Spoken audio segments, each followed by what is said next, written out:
committed to getting the best deal for America, America's workers, America's manufacturers. President Trump is providing more motivation and inspiration for additional innovation and technology than any president I've seen in my adult life. All this hysteria over this thing is really quite extraordinary. It was a stunning abdication of American leadership. Walking away from the agreement is extremely dangerous. How is he ever going to explain to his grandchildren what he did to the air they breathe? Kathy Griffin, remember her?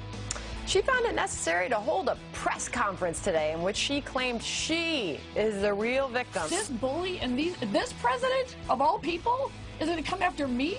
He picked the wrong redhead. This was the most surreal press conference that I think I've ever seen, and I've seen some crazy press conferences. I feel, personally, trying to ruin my life forever. I'm going to be honest, he broke me. He broke me. He broke me. Then to come out and pretend that she's a victim? A victim of what? More people are hearing you're hired. The economy creating 138,000 jobs in May, fewer than expected. But keep in mind, we've gained nearly 600,000 jobs since Donald Trump took office. The Dow at a record. S&P at a record. NASDAQ at a record. Growing optimism at a record.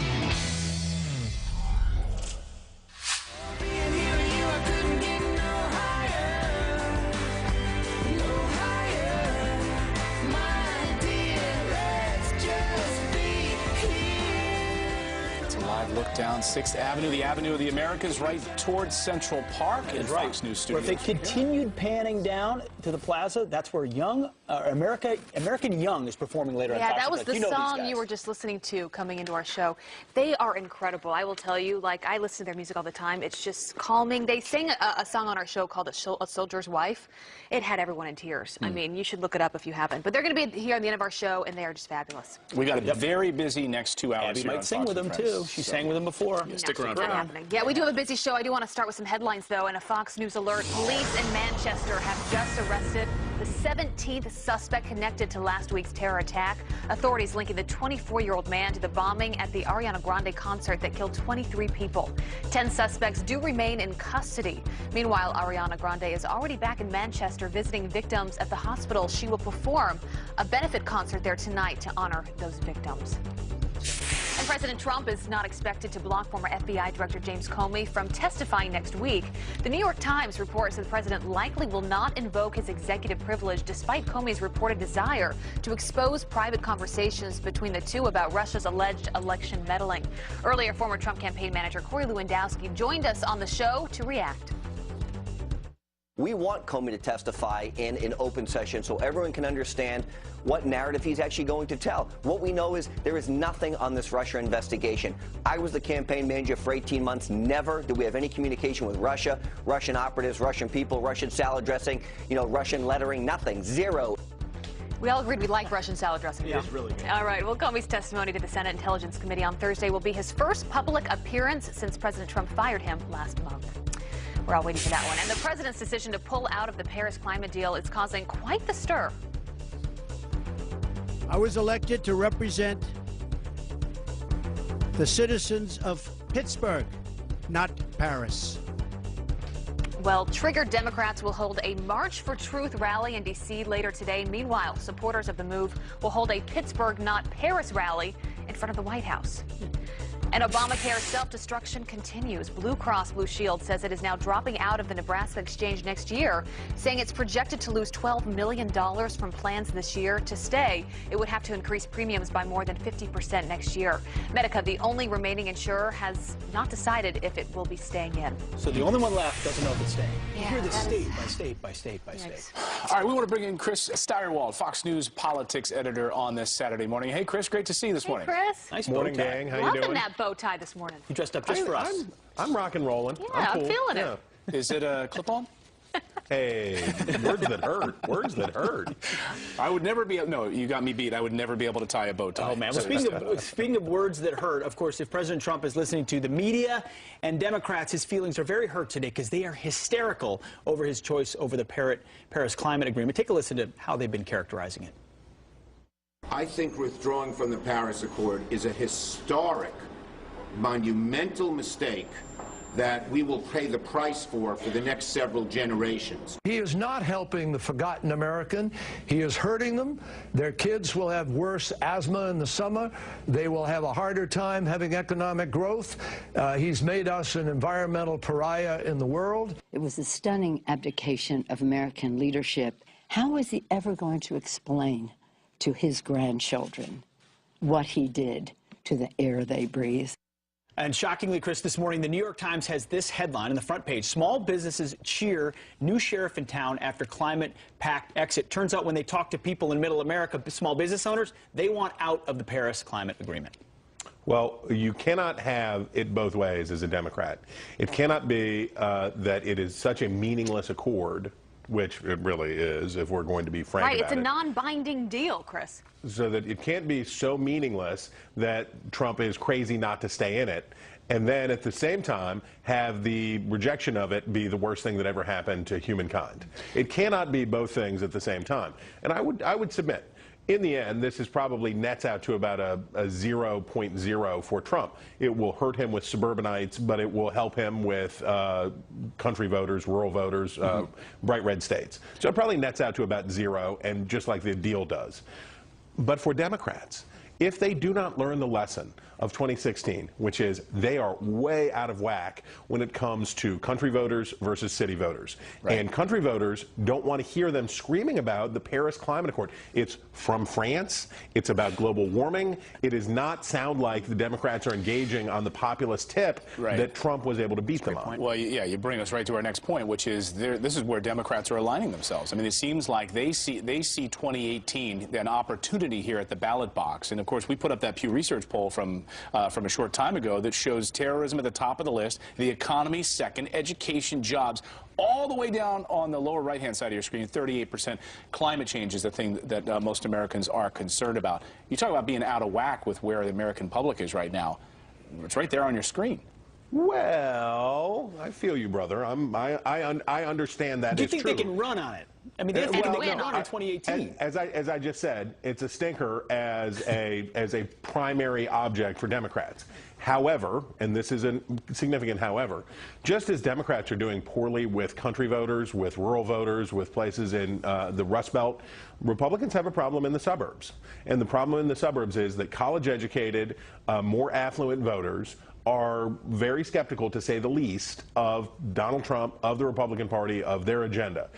The Republicans need to target those voters. Yes, climate change isn't the #1 concern for those people, not even close. But it is one of the things that go into the basket of interests and concerns that inform voters' minds. So Republicans need to let them know that they care about the environment. Yeah, well, and a lot of times figuring out how to have success in the ballot box is understanding why you lost in the first place. Hillary Clinton, as you know, has been making the rounds, blaming pretty much everyone for the reasons she lost, even the DNC. I think they're pretty upset about that. Just take a look at some of these excuses.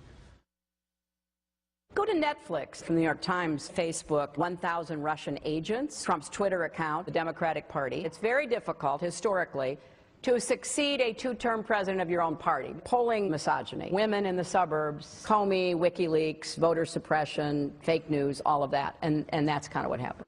I would love to know how Netflix was the reason, but you even have Senator Al Franken, who made the point recently saying Hillary Clinton has got to move on for the future of this party. Well, I think that it becomes increasingly clear that the Democratic Party will have to affirmatively reject the Clintons, because there is not enough decency in her or her family to leave the Democratic Party alone. It's just not there. Yeah. Just as Republicans had to reject Jeb Bush in 2016 and say, nah, bro, the Democrats will eventually have to make another affirmative rejection of Hillary Clinton if they want to survive as a party. Yeah. So your point is the Clintons are going to keep elbowing for the media spotlight because they just cannot resist, and you're going to need party leaders saying, you're out. No, it'll have to be the voters. It will have to be the actual... Haven't they already done that? One time. They did it one time, but it won't be enough. They've rejected her one time, and she came back and ran again. Her husband, her daughter, I assume that there are another 50 generations down the line that also feel entitled to run the Democratic Party. She is a bad politician. She is bad at this, and she does not have the decency to leave her own party alone. What she did this week was shocking. But, Chris, let me play devil's advocate here. You know, the argument from their side is, look, she has 3 million more of the popular vote. Sure. Well, of course, she lost. She lost an unlosable election. She had every advantage that she possibly could have had from a structural point of view in this election. The Republicans had a preposterously weak candidate. It was all of those things, and still she lost. And still she lost. And so, puff, I mean, give it a break. At a certain point, you have to acknowledge you're not good at something and you have to go away. Yeah, we'll see if that happens. Well, and Democrats, they've got a pretty short bench. You think about it. I mean, there are reports that Joe Biden might be considering a run in 2020. I mean, he's got a lot of fans, but I think it just shows that they're not a lot. Abby Huntsman, don't underestimate Uncle Joe. Oh, I never do. I never do, Chris. America likes that guy, and he probably would have beat Donald Trump. So he can be thinking right now as he's licking an ice cream cone someplace. maybe 74 is the new 40. Maybe. Yo, Chris, I'm with you there. I'm with you there. He might be the best option they have. Chris, we've got to get your take on another news item that's not going to get attention pretty much anywhere else because it happened and then it unhappened, and we think it could be more evidence of a little bit more fake news. So the AP yesterday put out a tweet, and the tweet said this: breaking, special counsel's Trump campaign investigation includes Manafort case and may expand to include Attorney General Sessions, which would potentially be another wrinkle in the whole Russia narrative. But then shortly thereafter, they had to update that headline saying special counsel's Trump investigation includes Manafort case, the AP learned. So no mention of Sessions. It turns out that the reporter asked the Deputy Attorney General, hey, are you guys involved in this investigation? And they said, well, we could be. Anybody could be involved. So they didn't say they were. They said they could be, yet they run with this headline. Doesn't it show that they're just chomping at the bit for the next nugget? Well, we're all supposed to be chomping at the bit for the next nugget because we're journalists. That's what we do. We chomp at bits for nuggets. But AP usually confirms, don't they, Chris? But doesn't AP confirm, not speculate? And real nuggets, not that fake processed chicken nuggets. Not the McDonald's chicken nuggets. We want real nuggets, right? Folks, there but for the grace of God go I. It was one tweet. They pulled it back. They're chomping to get all the news that they can. I'm not going to imagine malign intent on their behalves. I'll give them the benefit of that. Enthusiasm. Just malign enthusiasm. Let's have all the enthusiasm possible. Let's have all of the journalists having all of the enthusiasm possible to run into the zone to get as many good stories as we can. It's Saturday morning. I'm wearing a bow tie. Let us have full, happy, I just want to know where the enthusiasm was for the last 8 years. Chris, where are your favorite nuggets from? My favorite nuggets, I'm going to go with Hardee's. I think I have to say Hardee's? I would not. Nobody ever. Right. I'm going to go with Chick-fil-A.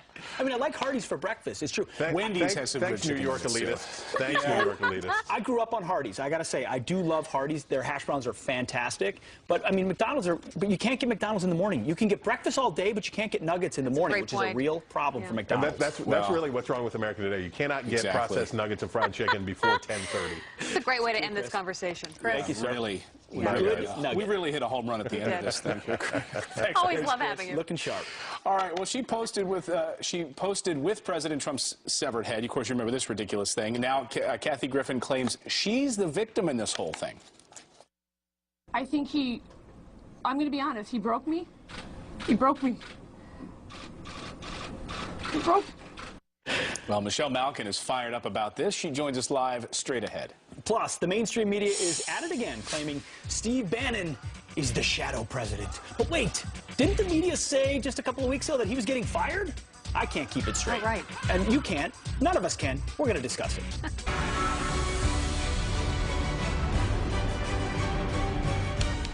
Welcome back to Fox and Friends. Of course, more familiar liberal media narratives. Now they're back with the familiar talking point that Steve Bannon is the shadow president. On another network on Friday of this week, they had that conversation in light of where the president came down on the Paris Climate Accord. Take a listen. He's gone in. Donald Trump doesn't know anything about policy. Donald Trump doesn't know anything about politics. Donald Trump doesn't know anything about anything. He can get up and give a good speech. You listen to him talk about any topic, and he wanders from sentence to sentence to sentence. So Steve Bannon is now the president of the United States, and that was more clear yesterday than ever before. Okay, hang on. So he doesn't know anything about politics, but this man won the election as president of the United States? Nothing. He knows nothing. Well, a few weeks ago, Steve Bannon was supposed to be fired, you remember? So Steve Bannon was out, remember? Oh, yeah. The knives were out for Steve Bannon, right? It was out. He was out, and now look at this. Washington Post headline from April 6th. The knives are out for Steve Bannon, and his scam is getting unmasked. Like, they can't get over the palace intrigue. Everyone's got to be up or down, or maybe President Trump likes to hear from different sides. Steve Bannon clearly wanted to get out of the Paris Climate Accord. Ivanka Trump clearly wanted him to stay in. He listens to both voices. Because he's the president, he has to make a call. In this case, he sided with Steve Bannon. Why does that make him the shadow president? I mean, President Trump got elected of his own accord and did so because he connected with the American people. He's got smart advisors because he knows how to surround himself. Likes to surround himself with different opinions. I mean, that's what he's done throughout his business career. I love it when reporters or commentators or whatever you want to call them think they know exactly what's going on behind the walls of the White House, Clayton, and no one is there except for people like Steve Bannon and President Trump, the advisors. First of all, does Donald Trump kowtow to anybody? No. Is he gonna be allowed to be treated as a puppet by anybody? But they want, that's exactly right. They want to make it look like there's puppeteers. They refuse to believe that President Trump could have actually done some of these things on his own and been his own best strategist, which a lot of people claim and say that he is. There's got to be puppet masters, and someone's got to be in charge. That's why I asked Corey Lewandowski, who was his campaign manager. I asked him last hour. I said, you know his decision-making. How does he get to the end result? You have worked with him so many times. And anyone you ask in his inner circle, they all say the same thing. Ultimately, it always comes from Donald Trump at the end. He listens to people, but it has to come from himself. And you know who'd be the first person to say that? I'm sure if you asked him, Steve Bannon. He would say, listen, I give my opinion, the president makes the call, just like everyone else does. But the palace intrigue, the fake news cannot have enough of it. They love it. We'll have more fake news, I'm sure, later in the show. Let us know your thoughts on the friends at foxnews.com. You can weigh in on that. You don't want to miss what's coming up. I still can't get over knows nothing about politics, but he won the presidential election. Thank you. Okay. Well, coming up, liberals on campus are at it again. One professor just called the Republican Party the terrorist organization. Oh, really? Yeah. And get this, we've got an incredible show lineup for you. This team of financial experts sitting in our studio is here to tell you how to turn $1 million idea into $1 million payday. You gotta watch. Welcome back. We've got some quick headlines for you. 9/11 responders upset over Andrew Cuomo's, quote, disrespectful use of Freedom Tower. The New York governor giving the A-OK to light the skyscraper in green in opposition to the president's choice to pull out of the U.S. out of the Paris Climate Agreement. The first responders saying the tower should not be used for political statements, and I would agree. And President Trump making good on a campaign promise to help our vets and police officers. We will always support the incredible men and women of law enforcement. I can speak very strongly for myself and for Mike Pence, our Vice President. I wonder how much the other media covered that. Our commander-in-chief signing 2 laws, one giving federal grants to companies that hire and train veterans, and the other works to reduce the backlog of families waiting for survivor benefits of officers killed in the line of duty. 2 great causes. Clayton, over to you. All right, thanks, Pete. I've been waiting for this segment all morning. Do you think you have $1 million idea, but you don't know how to turn it into $1 million payday? How do you become an entrepreneur in this country? Well, our next guests have joined forces to tell you just how to do that. It's their brand new book. You got to go buy this. It's called More Important Than Money, An Entrepreneur's Team. Go buy it right now on Amazon. Welcome to Robert Kiyosaki. You know the great Robert Kiyosaki, Tom Wheelwright, Garrett Sutton, Darren Weeks, and Ken McElroy. This is a powerhouse. I don't know that we've ever had this much brain power in one room, and I'm not including myself, by the way. Good to see all of you guys this morning. Robert, I want to start with you. Of course, the author of Rich Dad, Poor Dad, the famous book, the book that changed, I think, so many Americans' lives. If they haven't read it 20 years ago, you can still buy it today, go out and read it. When you're putting together a team of entrepreneurs, when you're thinking about starting your own business, what do you look for in a team of experts to surround yourself with? Well, number one, obviously, is integrity. People actually do what they do. They practice what they preach. But like you were talking about President Trump, you know, he has a team of advisors. And all the entrepreneurs out there, it is more important than money is your team of advisors. Because nobody is that smart. But you have a smart team, you have a better chance of success. And so these are all your advisors? Yeah, and they're all entrepreneurs. I mean, they all have their own businesses. So I'm very fortunate. And Tom Wheelwright, one of the smartest tax minds in this country. You've been a guest here on Fox and Friends before, author of the book Tax-Free Wealth, teaches Americans how to take advantage of this tax code, which is written for entrepreneurs in this country. Most people, most Americans cry about the, 7 pages of the tax code where we send money to the government. The rest of the tax code is written for us to build businesses in this country. Right. I mean, the tax law is really a series of incentives for entrepreneurs and investors. That's what it is. And if you've got $1 million idea, the tax code will actually give you a tax deduction as a tax break and a tax credit. It's called the Research and Development Deduction and Credit. So there's lots of things you can do if you're an entrepreneur to reduce your taxes and put money in your pocket. And most people make the mistake. If they're a small business owner, they're a plumber, they'll take a check in their own name and they're leaving money on the table. Heavens. Absolutely. And have it written out to your business, your LLC, instead of your own personal name. Well, as you know, it's very easy to reduce your taxes just by understanding how the tax law works. Read Tax-Free Wealth, by the way. That's another great book you need to read. Garrett Sutton is a legal advisor. How do you recommend an entrepreneur just starting out protect their assets? This is another big problem. People put all their eggs in one basket and they don't realize you need to protect yourself. It is, Clayton. We live in a very litigious society, and you need to use a corporation or an LLC if you're starting a business, investing in real estate. And then, once you make the decision which entity to use, you have to set it up right away. The longer that you conduct business in your personal name, the longer all of your personal assets are exposed to a claim against the business. So you want to get that entity set up right at the start. And if you don't, you're putting your own personal assets at risk, your house, your home, thing, in your own bank account, right? Right. It's very easy to get started and you think you'll set up the entity later. Too many people then forget to set it up and everything's exposed. Darren Weeks, you're a raising capital advisor. One of the big issues that people have is they think, I can't become an entrepreneur, I can't start my own business because I don't have money. I can't do it. Well, a lot of entrepreneurs start with zero money. They don't have any of their own money. How do you raise capital when you're starting a business? Well, to raise capital, I mean, first of all, you need to, in my opinion, have some skills that they don't teach in school. You know, one of the things I learned in business school was they didn't teach how to sell, for instance, or how to communicate my idea to investors, how to share with my investors that, you know, mission is very important, and also what's in it for the investor. So don't teach these types of skills. And unfortunately, most entrepreneurs' dreams die because they don't have the finances. So I teach people how to raise the capital so they can live their dreams with their business. And actually rubbing elbows with people, sitting down and getting advice from people. Nothing happens with you sitting on the couch behind a computer. You've got to get out and actually have lunch and coffee and develop those relationships. Absolutely. So your network is your net worth, as I've been taught. And unfortunately, most people just think the bank is the only answer. And to me, that's unfortunately not the case. Well, something near and dear to my heart is real estate investing. Yeah. Ken McElroy, real estate advisor on this team. What is the #1 mistake that you see with businesses when it comes to real estate investing? So what I see is that they don't use debt properly. You know, there's good debt and there's bad debt. And, you know, of course, bad debt is like credit card debt, and that's what a lot of people do. It's very expensive. Good debt is actually using debt to buy assets. So the banks are set up very interestingly. They take people's deposits, and that's actually what the poor does. The poor puts money into a bank. The rich borrow it. That's the system. And so if people understood that, they would borrow more money and they would try to stay ahead of inflation, because inflation is killing people. You know, they have to, if you're making 1% in a savings account and your inflation's at 4%, you're going backwards. It's just that simple. Right. You have an investment, Robert. I know this is something you talk about on the Rich Dad radio program all the time, something you've written about, this idea that all debt is bad. And it's not. Yeah. No, it's not. I mean, debt is money, but you have to use it appropriately. You know, debt's like a handgun. If you use it improperly, you get killed.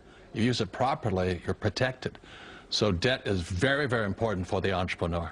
The book is called More Important Than Money, An Entrepreneur's Team. I can't wait to dive into it. Robert Kiyosaki, Tom Wheelwright, Garrett Sutton, Darren Weeks, Ken McElroy, an all-star team. Great to see you guys this morning. Thank you. Thanks, Clayton. Go out there and download it right now. Thanks so much, guys.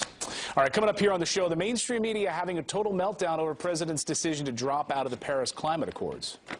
Careful. We haven't been President this psychological trouble in this way since at least Richard Nixon. Yes. Michelle Malkin is here to react to that next. Plus, from the Supreme Court to the bench press, meet America's newest fitness expert. It's Ruth Bader Ginsburg. She's 84 years old. Are you sitting there eating a donut right now? You're going to feel bad about yourself when you see her new workout. What happened yesterday on the climate issue is an embarrassment to our country. It should be an embarrassment to him personally for how he answers to his grandchildren. People are going to die.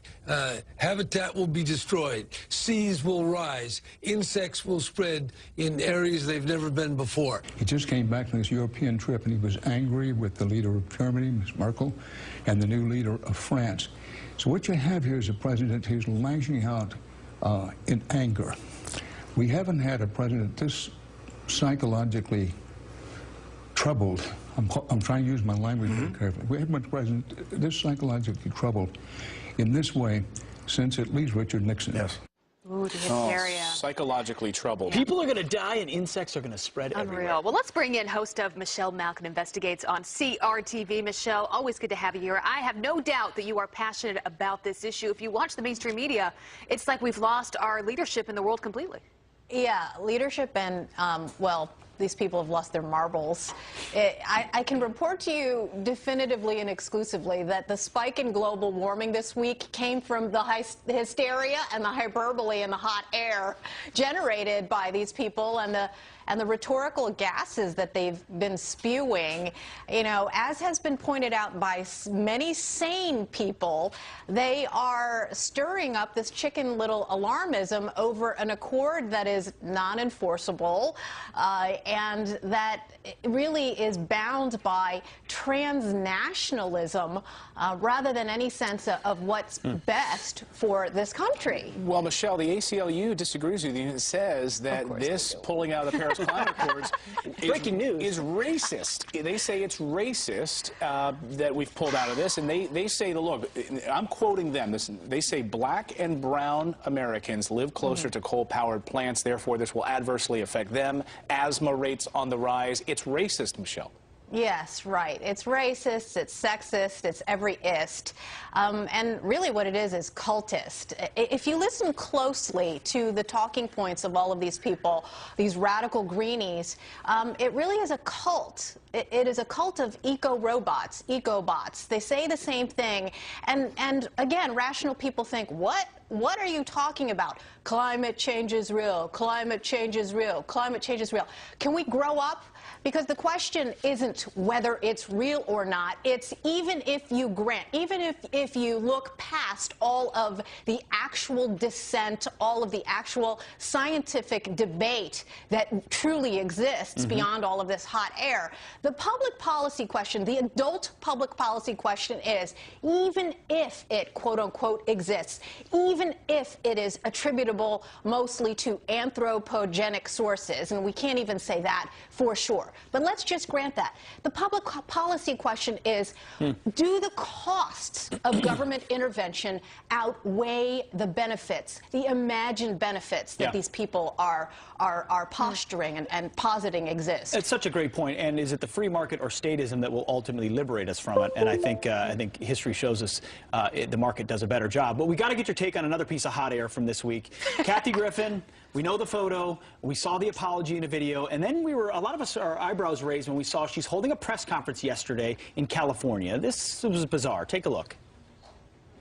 This bully and this president, of all people, is going to come after me? He picked the wrong redhead. If you don't stand up, you get run over. And what's happening to me has never happened, ever, in the history of this great country, which is that a sitting president of the United States and his grown children and the First Lady are personally, I feel, personally, trying to ruin my life forever. Forever. You guys know him. He's never going to stop. I don't think I will have a career after this. I'm going to be honest. He broke me. He broke me. He broke. And then I was like, no, this isn't right. It's just not right.